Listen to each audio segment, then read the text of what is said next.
Selamat datang lagi di The Deep Dive. Kita kan setiap hari ya, pasti ninggalin jejak digital. Waktu belanja online, atau pas lagi scroll media sosial, bahkan dari perangkat pintar di rumah. Pernah kepikiran nggak sih, Anda, semua data ini tuh sebenarnya dibagi buat apa gitu? Nah, itu pertanyaan bagus banget, dan itu langsung nyambung ke fokus kita di deep dive kali ini. Big data sama analitik data.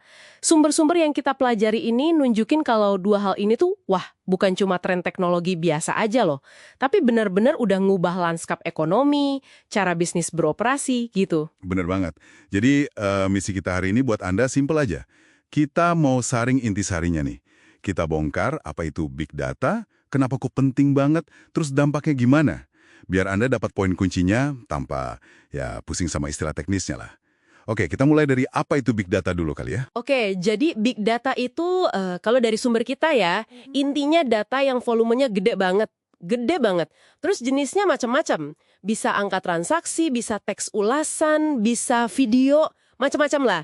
Dan datangnya cepet banget. Bayangin aja kayak tsunami informasi digital gitu. Sumbernya ya tadi, transaksi online, medsos, sensor-sensor IoT di mana-mana, itu. Menarik. Tapi tantangannya kan bukan cuma ngumpulin ya. Salah satu riset Anda nyebutin gitu. Tapi gimana cara nganalisisnya secara efisien di tengah banjir data kayak gitu?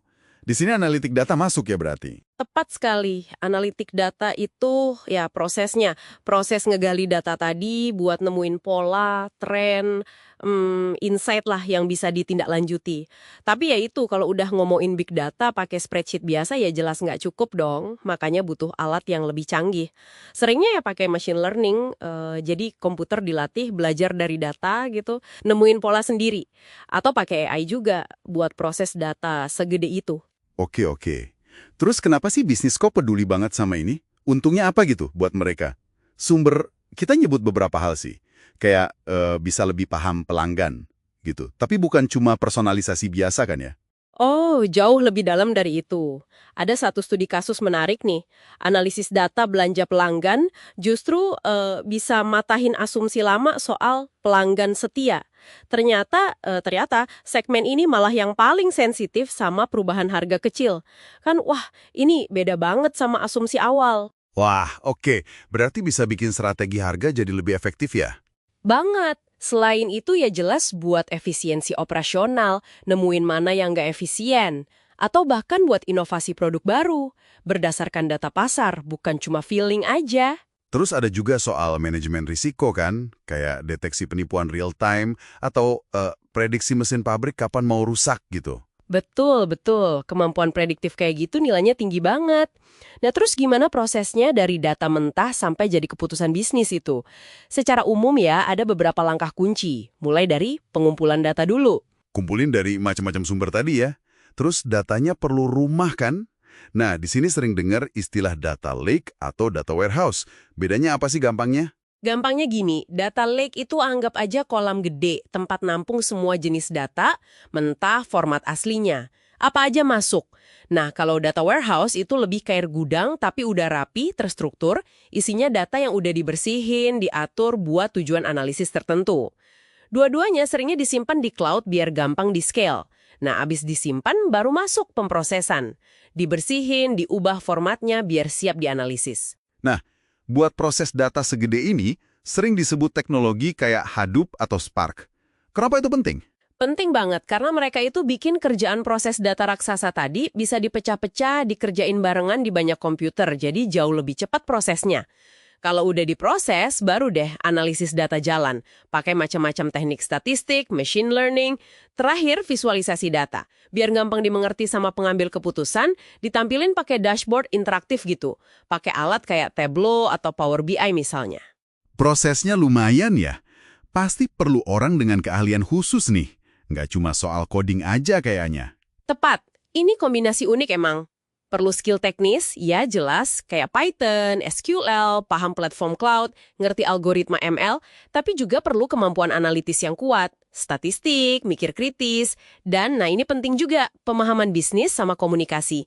Jadi kayak penerjemah gitulah antara dunia data sama dunia bisnis. Coba kita lihat contoh nyatanya deh.